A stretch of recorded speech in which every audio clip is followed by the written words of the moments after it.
હર હર મહાદેવ. આજનો શિવ કવચ આપણે જે ડુપ્લિકેટ તહેવારો ઉજવવામાં આવતા હતા એમાંનું એક હતું જે આપણે હમણાં જ એના વિશે વિસ્તૃતમાં વાત કરી. હવે બીજા બધા તહેવારો પણ એવા જ બધા છે. જગન્નાથની રથયાત્રા, પછી રાધા, પછી ગુરુ પૂર્ણિમા,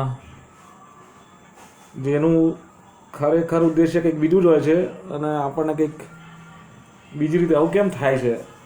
કોમ્યુનિકેશન ગેપ, જે કોમ્યુનિકેશન ગેપ હતી, કુલગુરુને આપણે બોલાવતા હતા અને બધું કરતા હતા, અતિશય આક્રમણોના કારણે આ બધું અંગ્રેજોએ બંધ કરાવી દીધું અને આપણને હિન્દુ મુસ્લિમમાં રચ્યા પાચ્યા રાખ્યા 1947 પછી, આઝાદી પછી. જેથી એમના જે પીઠ્ઠુઓ હતા, કઠપુતલીઓ, જે અહીંયા પોતાની જાતને બિઝનેસમેન કહેતા હતા, ત્યાં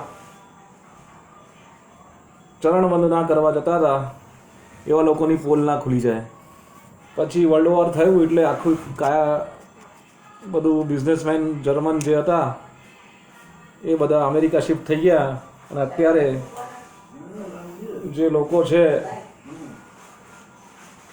એ અમેરિકાની ટેકનોલોજી પર મોટા ઉદ્યોગપતિઓ છે એવું જણાવે છે, પણ આપણા જ પૈસે આપણી મેથી મારે છે અને આપણું જ શોષણ કરે છે. બરાબર. એટલે ટેકનોલોજી એ લોકોની, પ્રોડક્શન પણ એ લોકોને આપી દેવું પડે, રોયલ્ટી પણ એ લોકોને આપી દેવી પડે, અને આપણા વૈજ્ઞાનિકોને પોલિટિશિયનો ગોળીઓ પીવડાવે અને વિજ્ઞાનને નબળું કરે. એટલે આજે એવી પરિસ્થિતિ ઊભી થઈ ગઈ છે કે તમારને શું કહેવાય, દેશના પ્રધાનમંત્રીને કહેવું પડે છે સ્વદેશી અપનાવો. બોલો, ગેટ કરાર પર સહી કરાવી દીધા, FDI ફી ડૂબેગા ઇન્ડિયા. હવે બીજું એક અત્યારે ચાલી રહ્યું છે વોટ ચોર ગદ્દી છોડ. હવે આનો કંઈ મતલબ જ નથી. બરાબર, અમે તો સંવિધાનનું જેને જ્ઞાન ના હોય એને વોટર ID આપી દીધું હોય તો એ માણસ વોટ વેચે, અને જેની પાસે પૈસા હોય એ ટિકિટો ખરીદી લે MLA MPની, મોટી મોટી પોલિટિકલ પાર્ટીથી. એટલે આ ડેમોક્રેસીનો કોઈ અર્થ રહ્યો નથી. આ એકબીજાને સેટિંગ પાડવાની ને એકબીજાના કોઈ વખત પેલો વડ બને અને કોઈ વખત આ વેલો બને, કોઈ વખત આ વેલો બને ને પેલો વડ બને. જરૂરિયાતે ગધેડાને બાપ બનાવો એને ડેમોક્રેસી કહેવાય છે. અને બધા નાટકો છે 4 સ્તંભો ને 5 સ્તંભો ને, કોઈ સ્તંભો છે નહીં સંવિધાનમાં, કોઈ સ્તંભોની કોઈ ડિસ્કશન કર્યું નથી. સ્વઘોષિત સ્તંભો આવી ગયા છે, એટલે આવા સ્તંભોને કંઈ નમન કરવાની જરૂર નથી. આ લોકો એકબીજાનું માર્કેટિંગ કરે છે અને ગ્રાન્ટો બધી ખાઈ જાય છે, ડિમાન્ડ ઓફ ગ્રાન્ટ. વર્લ્ડ બેંકના પ્રોજેક્ટ્સ જેમાં પ્રોડક્ટ ડમ્પ થાય છે એ 3 રીતે ચાલે છે: ફ્રી, હાઇબ્રિડ અને ચાર્જ. પહેલાં તમને ફ્રીમાં આદત પડાવી દે, આદત પડી ગઈ પછી 50% કન્સેશન આપે, પછી ચાર્જ કરી નાખે. જેવી રીતે વેક્સિન, પોલિયોની વેક્સિન, અત્યારે 23 જાતની વેક્સિનો આવે છે જે મોટી મોટી કંપનીઓને ફાયદો કરાવે છે. બરાબર, એમાં જ આપણો રૂપિયો નબળો પડી ગયો. કશી વેક્સિન જરૂરી હતી નહીં, આપણા ઘરડાઓ વેક્સિન વગર જીવ્યા અને કશું હતું નહીં. 5 કરોડની પ્રજા હતી દેશ આઝાદ થયો ત્યારે. અત્યારે કેટલી પહોંચી? 120 કરોડ. મોર્ટાલિટી રેટ ઉપરથી હોય ને, ઓછો હોય ને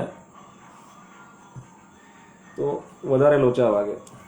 એટલે જે રીતે કુદરત તમને બચાવવા માગે ને, કુદરત બચાવવાની જ છે. તમે જેને બચાવવાનું ના હોય એને બચાવો તો દેશ પર બોજ રહે. એટલે નબળાનો સંહાર થવો જ જોઈએ, ગમે તે હોય, હું હોઉં કે કોઈ પણ. એટલે એના પર જ વસ્તી નિયંત્રણ થતું હતું. યુદ્ધ થવા જોઈએ, ઇલેક્શન થાય છે તો વસ્તી નિયંત્રણ રહેતું નથી. એટલે રજવાડા હતા તો સારા હતા, કમસે કમ યુદ્ધ તો થતા હતા. બરાબર.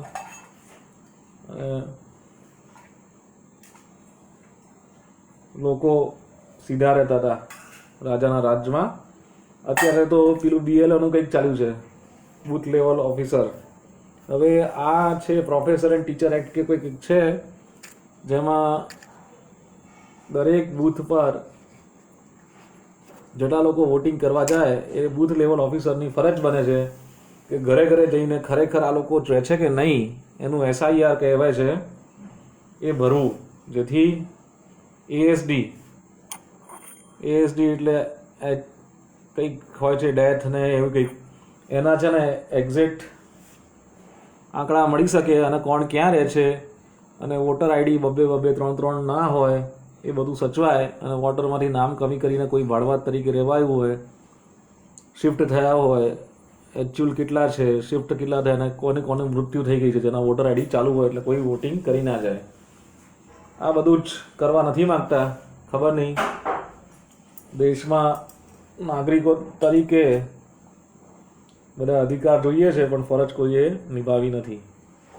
એટલે આ રેવન્યુ મોડલ ને બિઝનેસ મોડલ છે જેના પર ડિમાન્ડ ઓફ ગ્રાન્ટ્સ ખવાઈ જાય છે અને ઇલેક્શનમાં નિષ્ક્રિયતા છે.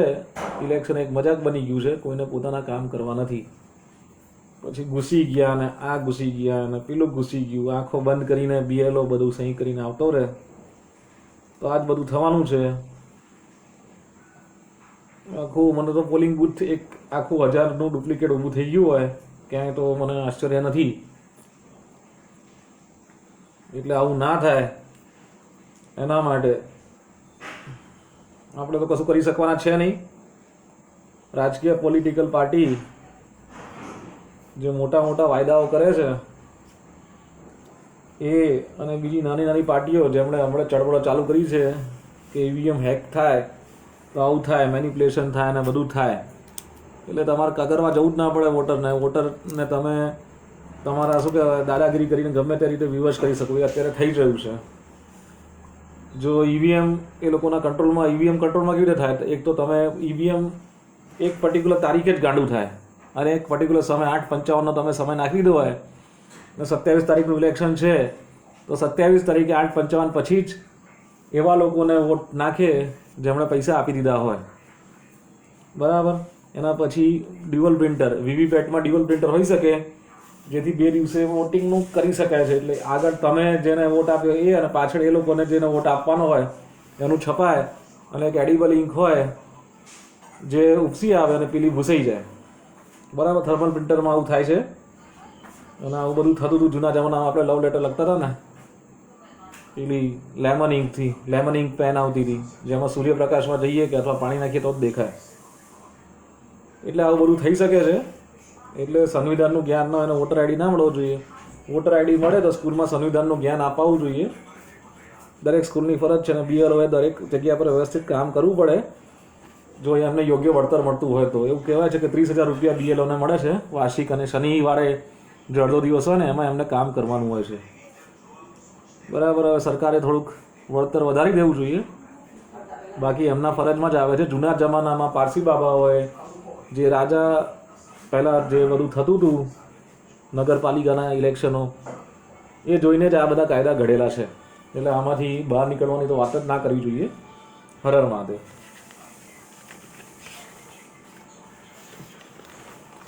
अच्छा श्री कवच मंत्र ब्रह्म ऋषि अनुष्टप छंद श्री सदाशिव रुद्र देवता ह्रीं शक्ते वहम किलकम श्रीं ह्रीं क्लीं बीजम सदाशिव प्रीत्यते शिव कवच स्तोत्र जपे विनियोग ओम ब्रह्म ऋषि नमः शीर्षे अनुष्टपे छंद से नमः मुखे श्री सदाशिव रुद्र देवता नमः रधि ह्रीं शक्ते नमः पाद्यो वहम किलकाय नमः नाभो ह्रीं श्रीं क्लीमति विजय नमः गुहे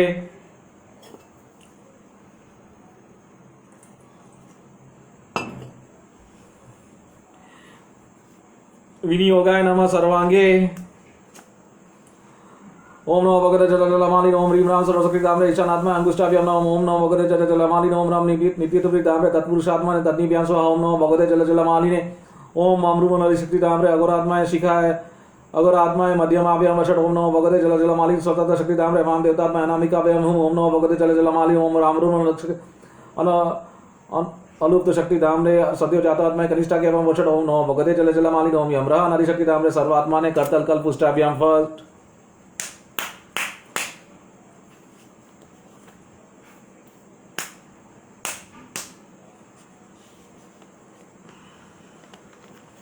दध्यांगिना ओम नमो भगवते जल जलमालिन ओम ह्रीं राम सर्वशक्ति धामरे ईशानात्मा तृतीय नमो ओम नमो भगवते जल जलमालिने ओम नाम्री विद्युतृताम्रे तत्पुरुषात्माय शीर्षे स्वाहा ओम नमो भगवते जल जलमालिने ओम मामृमनदिक्षिते भगवरात्माय शिखाय वषट् ओम नमो भगवते जल जलमालिने ओम श्री ह्रीं स्वतंत्र शक्तिधाम्रे वाम देवतात्माय कवचाय ओम नमो भगवते जल जलमालिने ओम मामृम शक्तिधाम्रे सदैवजातात्माय नेत्रत्राय वषट् ओम नमो भगवते जल जलमालिने ओम यमरः अनादि शक्तिधाम्रे सर्वात्माने अस्त्राय फट्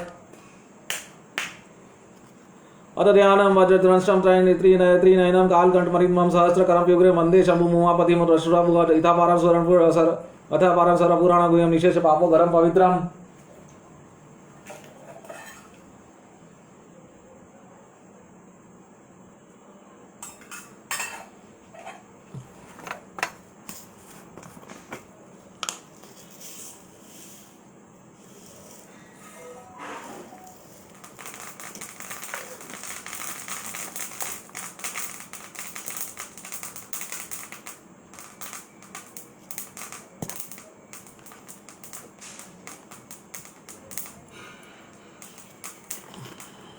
जय प्रधान सर्वविधि मोचम वक्ष्यामि शिवं कवचम हिताय नमस्कृत्य महादेवं विश्वव्यापी निवेशं वक्षय शिव वयं सर्वरक्षा नूनां सर्वरक्षाकारं नूनां सुचो देशो समासिनो यथवत्करित आसना जितन्य जित प्राणक्षं तच्छी वामाव्यं हतपुंद्रिकांत संविष्टं सतजसा व्याप्त नभो आकाश अतीन्द्रियं सूक्ष्मनंद माध्यम जयत प्रणन मय ध्यान अदुत अखिल कर्म चिरं चिदानंद निमग्न चेता षडक्षर यहाँ समाहितात्मय सेवन कुर्यात् कवचम रक्षा मां पातु देव अखिल देवतात्मय संसार कुपे पतितं कबीरे तन्नाम दीवं वरमंत्र मूल धुनते मे सर्वमगम रदिष्टं सर्वत्र मां रक्षतु विश्वमूर्ति ज्योतिर्मयानंद गणक्षितात्माणवरणेन शक्तिरेखा स ईश्वर पातु भयदेश यो भूस्वरूपेण विपदि विश्वपायत् स भूमिर्गिरि षष्ठमिति योपेन स्वरूपेण नूरां करोति संजीवनं समो भवतु मां जलेभ्य कल्पावस्ते भुवनानि दग्ध्वा सर्वाणि यो नित्य नित्य ब्रलीलेन सकालुतो भवतु मां दवाग्ने रवाद्यपि किलात चापत् प्रतिदिटिकनकवास विद्यावरापिति कुठारपाणि चतुर्मुखस्तत्पुरुषि नेत्र प्राच्यं स्थितिं रक्षतु प्राच्यं स्थितिं रक्षतु मामास्त्रं कुठार वेदांकुश पाशशूल कपाल डकाक्ष गुणान ददान चतुर्मुख निरुचि श्रीनेत्र पाद घोर दिशि दक्षिणेश कुंदेन्द्र स्फटिक वास वेदाक्षमाला वरदा भयंकर रक्षक चक्रु वक्त्र उरु प्रभाव सदेव जातवतु मां प्रतीच्या वराक्षमाला बैठक ऐसा सरज किचलक समान वर्ण त्रिलोचन चारु चतुर्मुखो मां पादुरिची अमृषि वामदेव वेदा भयांष्टुक पाशटंक कपाल डकाक्ष शूल पाणिः सिद्धि पंचमुख अवदानम निशनुरध्वं परम्पराकाश मूर्धदानम यानम चंद्रमौली रपालम व्यववदत् बालनेत्र नेत्रम अमवद भगनेत्र हारी नासम सदा रक्षतु विश्वनाथ पाय श्रुति में श्रुतिगिति कपलम व्यात सततम कपाली वक्त्रम सदा रक्षतु पंचवक्त्र जिन्ह सदा रक्षतु वेदजिह कंठम गिरिशोधु नीलकंठ पाणिद्वयं पातु विना कपाणि दुर्मलम यानम धर्मबाहु रवक्षतम दक्षमखानको अवयत ममुद्रम पातु गिरिधन्वा गिरिधन्वा मध्यम ममयवन दनंतकारी हिरण्यतातो मां पातु नाभि पायत कटि दुष्टरी ईश्वर में उरुद्वयं पातु कबीर मित्र जानुद्वयं में जगदीश्वर जंगयुगम पुक केतुर्व्यातः पादमवद सुरबंध पाद महेश्वर पातु दीनादिया में मां मध्यमावतु वामदेव त्र्यंबके पातु त्रितुया में वृषध्वज पातु दीनादिया में पायनि शातो शशिशिखर मां गंगाधर रक्षतु मां निशिते गौरीपति पातु निशावसन मृत्युजय रक्षतु सर्वकालमंत स्थितिं रक्षतु शंकर मां स्थाणु सदा पातु बहिः स्थिति मां तदंतरे पातु पतिः पशूनां सदाशिव रक्षतु मां समदरिष्टम्यां दुग्धेकनाथ पायत् प्रजन्तं प्रब्धादिनाथ वेदांत वेद ओतु मां निष्णाम मामवेह पातु शिव शयनं मार्गेषु मां रक्षतु नीलकंठ शिलादि दुर्गेषु पुरत्रयारि अरण्य वसति महाप्रवासे पायन रुक्वाद उदार शक्ति कल्पान काटव कटु प्रकप कल्पांत काटव पटु प्रकप स्फुटाडासो चलितान कोश गुरारी सेनार वधु निवार महाभय रक्षतु वीरभद्र प्रत्यक्ष माता घटा वरुत्व सहस लक्ष युत कोटि विश्राम अक्षोणी नाम सतत माताईनाम चिंध्यान मुड़ गोरकुठारदार्य नियंतु दस्युन प्रधान राचि रजला त्रिशूलम त्रिपुरां काश्य चातुर सिंहरक सुकादि निस्त्राण संत्रास विश्वधनु पिनाक दुस्वप्न दुशकन दुर्गति दौर्मणि दुर्भिक्ष दुर्व्यसन दुस्सह दुर्यशांसी उत्पादास विष्टिम सदग्रादि व्याधिक्ष नाशयतु में जगतामधीश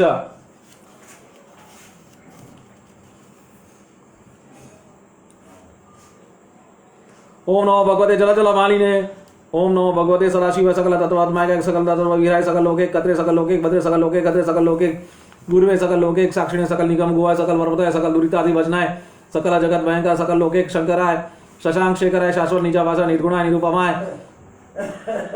निरूपाय निराभासाय निरामाय निष्प्रपंचाय निष्कलंकाय निर्द्वंदाय निसंगाय निर्मलाय निर्गमाय नित्य रूप विभय निरूपम विभय निराधार्य नित्य शुद्ध भूत परिपूर्ण सच्चिदानंदमय परम प्रकाश तेजो रूपाय जय जय महारुद्र महारौद्र भद्र अवतार दुग्ध अवतारण महाभैरव काल भैरव कल्पान भैरव कपाल मलाधर खड़वंखंग चर्मा पाशा अंकुश डमरुशूल चापा बाण गदा शक्ति बिंदीपाल तोमर मुसल मुदकर पटिश परशु परिग भूषणी चक्री चक्राधा युद्ध भीषण का सहस्रमुख दंष्टाकरा लिट्टाढास विस्वारिक ब्रह्मांड मंडल नागेंद्र कुंडल नागेंद्र नागेंद्र वलय नागेंद्र चर्मदय मृत्युजय त्र्यंबके त्रिपुरांतक विरूपाक्ष विश्वेश्वर विश्वरूपः वृषभान विभूषण विश्वतोमुख सर्वतो रक्षक्ष माम ज्वल ज्वल महामृत्यु भयम पामृत्यु भयम नाशय नाशय रोग भयम उत्सद्योस्याय विष सर्व भयम शमय शमय चोर भयम मारे मारे मम शत्रु चाटियो चटाय शूलेन विदारे विदारे कुठारेण विधि विधि खगेन चली चली खड्वाके विपोदय विपोदय मुस्लेन निश्वेश निश्वेश बाणे संतड़य संतड़य रक्षांसी विषय विषय बुद्धानि विद्रावय विद्रावय कुचमंडल वेताल मारिग्रहण राक्षस ब्रह्म राक्षसन सत्रासय माम भयम गुरु गुरु विद्रस्तम मामाश्वासय नरक भयन मुद्दर हृदय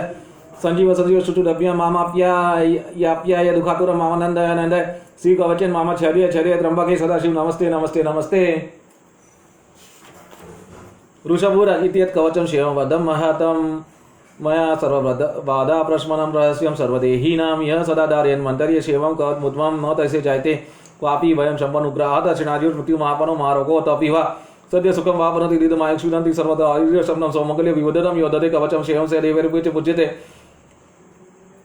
महापातक संगतेर्मुच्यते चौपापातके देहांत शिवमापति शिववर्मानुभावतः त्वमपि सदैव शिवं कवचमुद्मं धारयस्व मया दत्त सद्य श्रेयो व्यापसीत् इति स्कन्द महापुराण 81 सहस्त्र याम तृतीय ब्रह्मोदर खंड अमोघ शिव कवचम संपूर्णम આ સાથે શિવ કવચ સંપૂર્ણ કરીએ છીએ અને તમને યાદ કરીએ કે આપણા બધા છે ને જે મંત્રો છે એના વાઇબ્રેશનથી બધું થાય છે. હવે કોઈ બોલશે કે હનુમાન ચાલીસા તો અવધ ભાષામાં લખાયેલી અને ગીતા પ્રેસમાં છપાઈ હતી અને એના પછી અંગ્રેજો આવ્યા અને પછી છે ને હનુમાનના મંદિરો વધી ગયા અને લાઉડ સ્પીકરો કાનપુરના સ્લોટર હાઉસમાં મૂકવામાં આવેલા સૌથી પહેલાં. બરાબર, એટલે તમે સમજી જાઓ આ લોકોએ આપણા વચ્ચે યુદ્ધ કરાવવા માટે આપણે અંદર અંદર ઝઘડી મરીએ અને એ લોકો ફાવી જાય એના માટે બધા કાંડો કરેલા. એ બધા કાંડ હું કહીશ તો તમને ઉતરશે નહીં, એટલે તમે શાંતિથી વિચારજો અને વાંચજો. લિંક ફોરવર્ડ કરું છું. હનુમાન ચાલીસા અવધ ભાષામાં કેમ છે આ તમે વિચારજો. પંચદેવ, બરાબર, પંચદેવના જ મંદિરો હતા. આ ડુપ્લિકેટ બધા ભગવાનો આવી ગયા અને ભારતમાં સંપ્રદાયોની મશરૂમની જેમ દુકાનો ચાલવા માંડી. ચેરિટી કમિશનર આવ્યું તે વખતે અંગ્રેજો હતા. ત્યાં સુધી આપણે કોઈ આવી બધી ગોળ ગોળ વાર્તાઓ ક્યાંય સાંભળી નથી. બરાબર, ચિત્રગુપ્તના વંશજો વિશે કોઈ દિવસ સાંભળ્યું નહોતું ને આ બધું કશું હતું નહીં. આ લોકો એમની વાર્તાઓ કરી જેથી એમના જે ચમચાઓ હોય એમને એક અલગથી સ્કેમો કરવા મળે. એટલે આપણે શંકરાચાર્ય ત્યારે એમને નબળા પાડવામાં આ બધા સંપ્રદાયોનો સૌથી મોટો હાથ હતો. બરાબર, હર હર મહાદેવ.